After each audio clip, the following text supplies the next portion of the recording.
The 3 Martini Lunch is brought to you in part today by Bio-Optimizers. Do you need help getting to sleep and getting a restful sleep? Well, right now, Bio-Optimizers, the makers of Magnesium Breakthrough, are offering a 14-day sleep challenge. All you have to do is visit biooptimizers.com/martini-free. For this free offer, you just pay shipping. Right now, most magnesium supplements only offer you 1 to 2 forms of magnesium. Magnesium Breakthrough contains all 7 forms of magnesium, designed to help calm your mind and help you fall asleep, stay asleep, and wake up refreshed. All you have to do is take a couple of capsules at dinner time. It'll help calm your mind and make you feel relaxed, especially before bedtime. Go get your free 14-day supply of Magnesium Breakthrough by visiting biooptimizers.com/martini-free. This offer is only available at biooptimizers.com/martini-free. That's martini-free, all one word. Overcome the struggle and get the most relaxing sleep ever with Magnesium Breakthrough. Just pay shipping. Go to biooptimizers.com/martini-free. biooptimizers.com/martini-free. Welcome to the 3 Martini Lunch. Grab a stool next to Greg Corombos of Radio America and Jim Garrity of National Review. 3 Martinis coming up. Hey, really glad you're with us for this President's Day edition of the 3 Martini Lunch. We have good, bad, and crazy martinis for you today. And Jim, I know I'm old enough, I'm guessing you are too, to remember when this was not called President's Day. It was Washington's birthday. If you lived relatively close to Illinois like I did, you also knew that there was a big deal made out of Lincoln's birthday. But now, even though officially I think it's supposed to recognize those 2 presidents, it's a day where we get all these rankings of all 45 guys who have held the office, and then they argue about the rankings. But honestly, it should still be a day where we honor Washington, Lincoln. Reagan's birthday is close enough. Let's go ahead and do that. Otherwise, Jim, it's all about equity and every president getting their equal time in the sun today, when really we should be acknowledging greatness, because that's what we're all about. First of all, in today's Morning Jolt, I linked back to our classic 2020 edition in which we remembered some lesser-known presidents. And I begin it by saying today is President's Day, where we commemorate all presidents, not just Washington and Lincoln, whether we like it or not. Now, my distinguished double colleague, Ramesh Ponnuru, gave me some grief about that and said, no, today is Washington's birthday. It's a federal holiday, it's listed as that. It does not mean, but I think the easiest way to get people to stop calling it President's Day is to say that, yes, today is President's Day, and whether you like it or not, you have to celebrate Millard Fillmore and Chester A. Arthur and Trump and Biden and anybody you don't like. And the more you remind people of that, the more they're like, hey, I'm not doing that. The heck with that. And we'll get back to Washington's birthday as quickly as possible. Yes, exactly. The more you tell people they don't have a choice, the more they'll say, heck no. And they'll I'm trying to generate a backlash here. I don't know if we're picked up on that, but.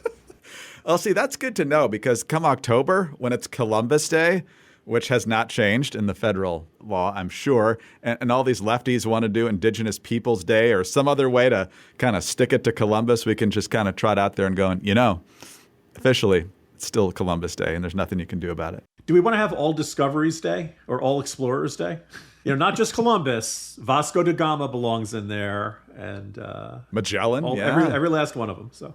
All right, well, let's talk about better things than that. And, every time we get a halfway decent economic report, we get a tweet from the White House. And if he's feeling up to it, Joe Biden with a very short, halting statement about how great Bidenomics are working. Well, it's interesting, because as we talked about with the proposal for a $50 minimum wage last week, states are the laboratories of democracy, and different states have very different approaches to economics. And it turns out that the states driving whatever improvement there is, or at least preventing our national economy from spiraling downward, it's the red states that are getting most of the job done. And we've seen survey after survey that shows not only in terms of economic growth, but in low taxes, low regulation, and of course, population shift. We see people leaving New York and Illinois and California and going to places like Florida and Texas and so forth. So ABC News is out with a mostly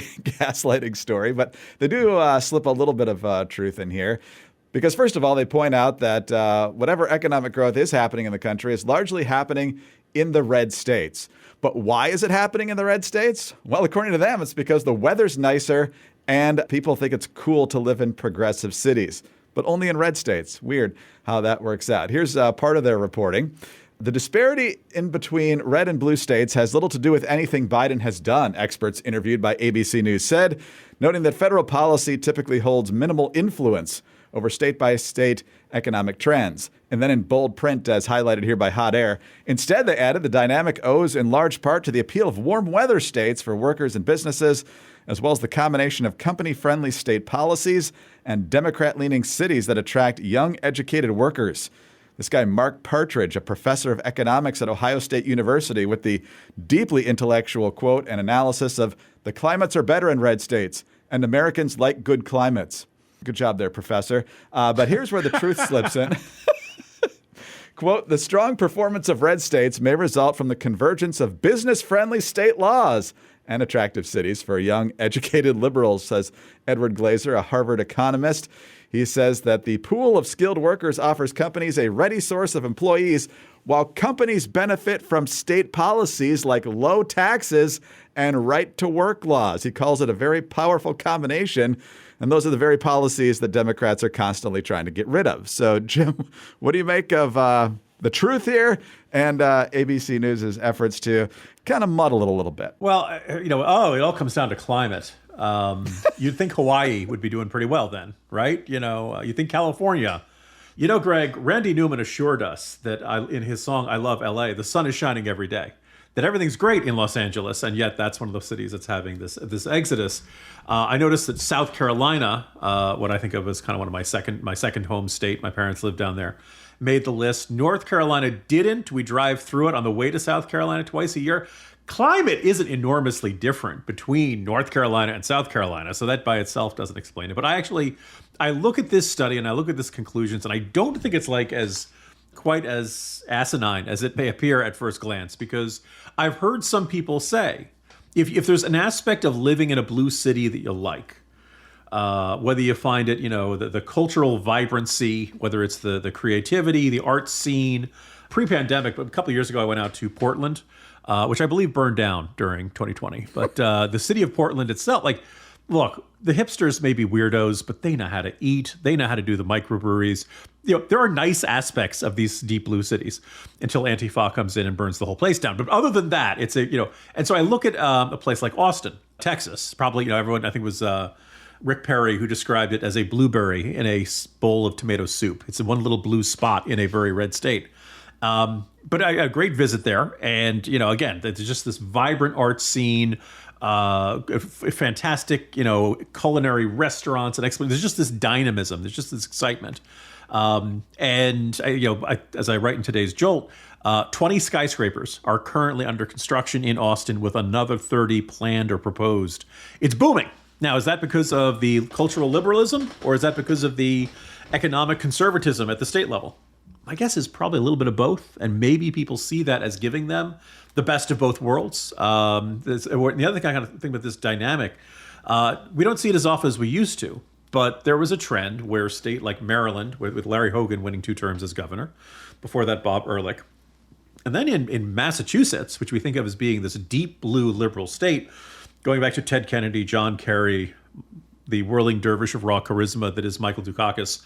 But they had a bunch of Republican governors for a while, Mitt Romney and Charlie Baker for 2 terms. And I kind of wonder if there's this sense of even some blue states, at least for a while, could say, okay, these liberal Democrats can really spend way too much money and they can really drive stuff crazy. So maybe we want one Republican to have one, say in things to block their worst ideas. So I could see that argument that actually we've talked about the flaws and problems that tend to crop up in one-party states. I could see the argument that if you can combine these two things, you can get something better. That having been said, I also think this is not the story ABC News wanted to write, to say, hey, the economy is really roaring, but it's the red state economies that are doing the best, and the blue states are actually kind of lagging behind. So either way, I think it's kind of interesting, and I think the argument, it's because they're blue states. I don't think so. I mean, one advantage, if you're a city and you want to start a business, you're just going to have more resources there. You're going to have more potential employees. You're going to have more potential suppliers. You're going to have more potential customers in that area. That's one of the things that makes cities economically dynamic. Also, as I lay out in today's Morning Jolt, though, cities are often where you end up having more regulations, and it turns a heck of a lot harder to get that business started. So it's a very significant trade-off that you don't necessarily have in smaller towns, more rural areas, the exurbs, et cetera. Yeah, something tells me if the blue states were the ones doing the best, we wouldn't be hearing about climate and cool cities. We'd be hearing about, oh, their policies are so successful, we have to emulate them everywhere. My follow-up here, Jim, is based on something you said in passing there. See, I consider myself from Michigan, and I live currently in Virginia. You just said South Carolina was your second home state, which means I assume you think Virginia is your first home state, which means Jersey is third at best. Is that just something you're trying to expunge from the record? Well, I haven't lived there full-time since 1993, and a lot's happened since then. So parents moved away, brother moved out of state. A couple of friends still live there, but I don't feel any real ties or connections to it in a long time. I'd love to see the state do better, but it's one of those states where you needed to be John Corzine in a really good Republican year to lose for the Democrat to lose the governor's race. And God help us if they'll ever Menendez still got a decent shot at re-election. So that gives you a good sense of what that state is. But you do have 53 people you consider family members every Sunday for 18 weeks in the fall. They just change who those family members are on a year-to-year basis. There are some family members we need to trade. I'm not going to lie. All right, let's talk about fast-growing trees. We have talked about them in the past, and we're glad to have them back on board. Did you know that Fast Growing Trees is the biggest online nursery in the United States with more than 10,000 different kinds of plants and over 2 million happy customers in the United States? You can grow lemon trees, which we are doing, avocado, olive, or fig trees inside your home on top of the wide variety of houseplants available. Fast Growing Trees makes it easy to order online, and your plants are shipped directly to your door in just 1 or 2 days. And along with their 30-day Alive and Thrive guarantee, they offer free plant consultation forever. We've got the Monstera, which really is monster huge now. We also have the fig tree, and as I mentioned, the lemon plant. So Fast Growing Trees is going to take care of you from start to finish. Right now, they have the best deals online, up to half off on select plants. Plus, when you use the code Martini at checkout, you save an additional 15%. Go to fastgrowingtrees.com. Be sure to use the code Martini at checkout for an additional 15% off. Fastgrowingtrees.com, code MARTINI. Offer is valid for a limited time. Tell them we sent you. All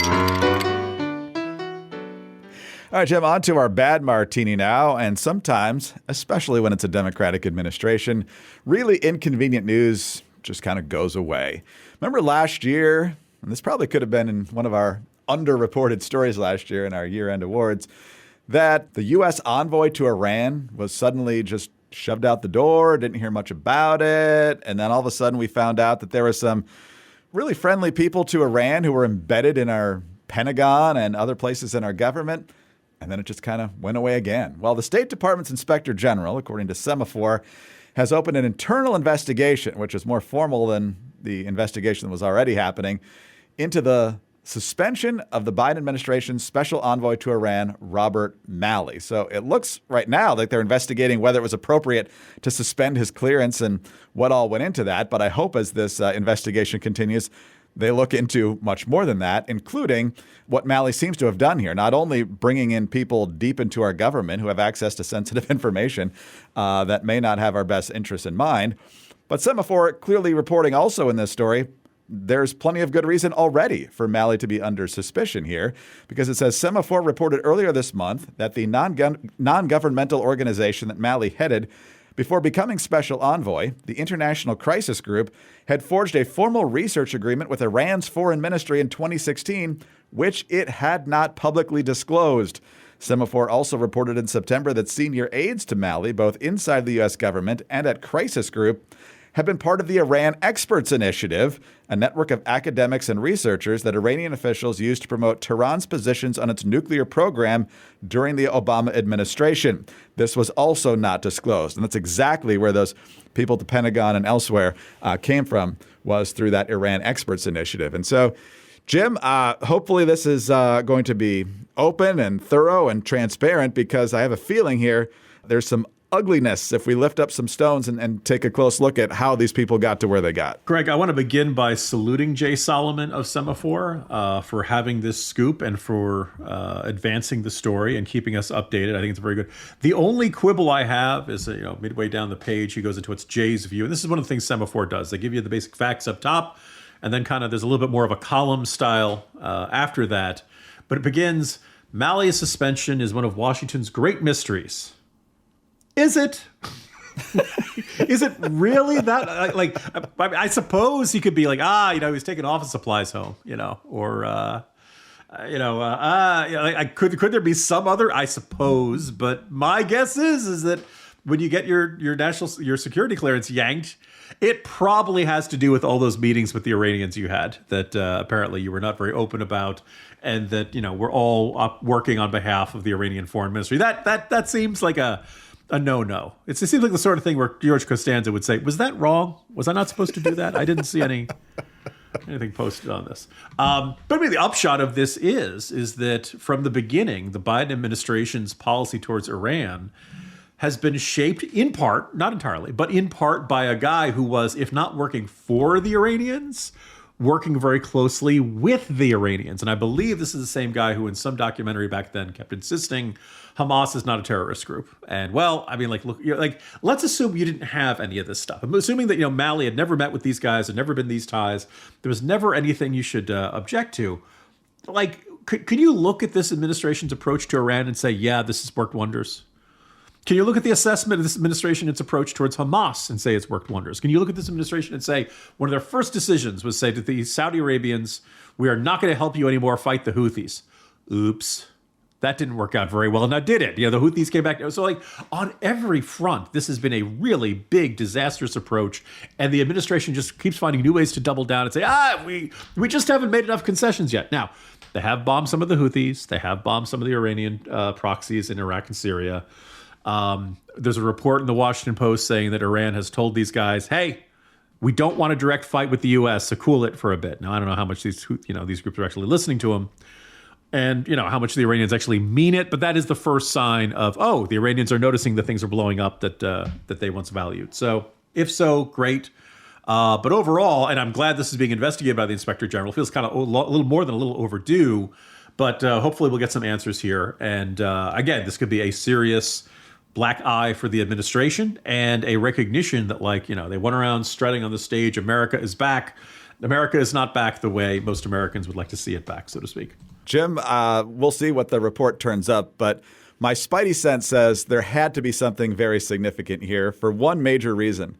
Nobody ever gets fired in this administration. Nobody got fired for Afghanistan and that disastrous withdrawal. Milley and Blinken and General Austin all kept their jobs. Karine Jean-Pierre still has a job. Sam Brinton had to steal luggage at least twice, maybe 3 times before he got canned over at the Energy Department. So for Malley, who was, for all we can tell, in very good graces with this administration up until this point, whatever got uncovered had to be quite significant. Why the people he brought in through that initiative with the Iranians still have jobs, I don't know. But something tells me if this is as thorough as it should be, we're going to learn some pretty shady stuff. Yeah, I just want to observe, you look back to the Obama years, not firing Shinseki after the scandal of veterans dying waiting for care, Kathleen Sebelius at HHS after the healthcare.gov. So, there was never you screwed up, you're fired. There was never anything like that in the Obama administration.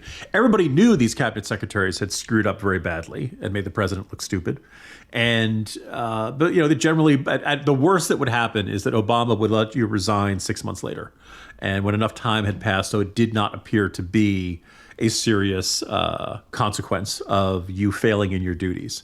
And I guess this comes down to the president not wanting to admit that he botched a choice in a cabinet position. But it reminds me of NFL general managers who keep guys they drafted on the roster even though they stink because they don't want to admit a mistake. Teams that keep a coach in place because they don't want to admit they made a mistake. You can only imagine why this kind of topic would be on my mind lately. But just kind of this doubling down on a bad decision because you don't want to admit you made the original bad decision. And almost inevitably, the problems get worse instead of better. All right, 4Patriots. I can't speak highly enough about the products that you'll find when you go to 4patriots.com/martini. Right now, you can still get the free solar panel with the purchase of the Patriot Power Generator 2000X. And don't forget about free shipping on orders over $97. The new solar generator, worth its weight in gold because it does so much more than it did just a short time ago. It's got double the capacity. It's expandable so you can run the big appliances like your fridge, your freezer, medical devices even longer. 12 outlets, including 4 AC to power more devices at once, plus 2 USB-C outlets that'll charge your phone 20 times faster than a regular plug. But the deals don't stop there. Don't forget about the last chance items while you still can. The Patriot Pure items, especially right now. The UV phone sanitizer, the UV wand, the sanitation solution machine, and the disinfecting power bank. Visit 4patriots.com/martini to get your Patriot Power Generator 2000X with the free solar panel included. Plus, get that free shipping on orders over $97. Save more and get peace of mind now by going to the number 4patriots.com/martini. That's 4patriots.com/martini. All right, Jim, speaking of Iran, let's stay over in the Middle East for our crazy martini now. And there's certainly a twinge of good here because some common sense seems to be clearly prevailing in Egypt. Egypt, you wouldn't think would be on the short list of countries that are saying, you know what, total waste of time to negotiate with Hamas. These guys aren't dealing with reality at all. Now, you know they don't trust Hamas. It's the reason they're not taking any refugees from Gaza right now as the military operation proceeds there. But Egypt clearly pointing out that Hamas just simply not based in reality as negotiations continue. The Jerusalem Post with the story. Egypt's foreign minister, Sameh Shoukry, sharply criticized Hamas Saturday, saying that the organization is outside the Palestinian consensus, which recognizes Israel and wants to reach negotiations with it because Hamas is not ready to give up its support for violence. Shoukry also made these comments at a press conference where he said that we, quote, must give an account of how Hamas gained power in the Gaza Strip, why it received financial support to increase the division between it and the other peacekeeping Palestinian factions, whether these are Palestinian Authority, the PLO, or the Palestinian public itself. Now, Jim, I think that's a little bit rosy, that the Palestinian consensus is that it wants Israel recognized. We've seen some of the polling lately, but I think it definitely sees that Hamas gained power in that election that we honestly favored holding in the mid-2000s, and they have now consolidated their power there, and they've been more concerned about firing rockets into Israel than helping the people of Gaza, certainly over the past however many years it's been, nearly 20 years now, I guess. But it's clear that Egypt knows what the rest of us know, and that Hamas is still got this bloodthirsty appetite, and nothing constructive is ever going to happen as long as they've got power. Yeah, look, if you'd said whose patience with Hamas would run out first, most people would not have guessed that the Egyptian patience would run out before the Biden administration did. But that's where we are. And I kind of feel like this administration often doesn't have a plan B. That, numerous times there are various ceasefires that have been put forth before Hamas. Israel's attitude is we'll stop firing when you release the hostages, and then Hamas refuses to release the hostages. And like the whole point of sending, I believe last time we sent CIA Director Burns over there trying to negotiate a deal over release of the hostages to get more aid into Palestine. At some point, you need the courage to stand up and say, look, we put our best offer on the table. It was a limited time offer. We're walking away from the table. That's when times you'll see people get reasonable. There's no indication the administration has done that. The attitude is, well, we're going to keep negotiating, and if you keep rejecting stuff, we'll just keep putting more and more offers on the table. And there's never any sense amongst Hamas or amongst Palestinians that, well, this might be the best offer we'd get. We'd better take it. There's always they're going to just wait a while. They'll come back with a better one. And that's the dynamic. And even the Egyptians are like, no, we're fed up with this. We know these guys aren't serious. We know these guys aren't going to keep their word. They aren't going to make any real concessions. They'll drag things out. They think time is on their side. Now, I don't know if it is. Obviously, there's an enormous amount of damages being inflicted on the Gaza Strip, enormous, significant number of civilian casualties, an inevitable consequence when you're launching a military operation of this size. And Hamas's attitude is like, look, we can wait you guys out. And Israel's perfectly happy to say, okay, let's keep going. Now, if you're on the outside and you want these two things, right, you can't always be the guy saying, wait, maybe we can make more concessions. No, it's not going to work that way. And I don't know if the Biden administration has a plan. They'll just, they just keep going back to the same one, their same approach to the Iranians of we just haven't given them the right concessions yet. is the same approach we see to Hamas, which is not surprising since they're effectively an Iranian proxy. And that's where we are, where we just end up going around in these circles, where the concessions get bigger and bigger, the demands get bigger and bigger, and Hamas rarely, if ever, is willing to make that because they always know a better offer is coming down the pike just a little bit later. Jim, have a good Monday. Happy President's Day. See you tomorrow. See you tomorrow, Greg. Jim Garrity, National Review. I'm Greg Corombos of Radio America. Thanks for being with us today. Please subscribe to the 3 Martini Lunch podcast. If you don't already, tell your friends to do it as well. Also, thank you for your 5-star ratings and your kind reviews. Please keep those coming. Get us on your home devices. All you have to say is play 3 Martini Lunch podcast. Follow us on X. He's at Jim Garrity. I'm at Dateline_DC. Don't forget to check out our President's Day special from a few years ago. And please join us on Tuesday for the next 3 Martini Lunch.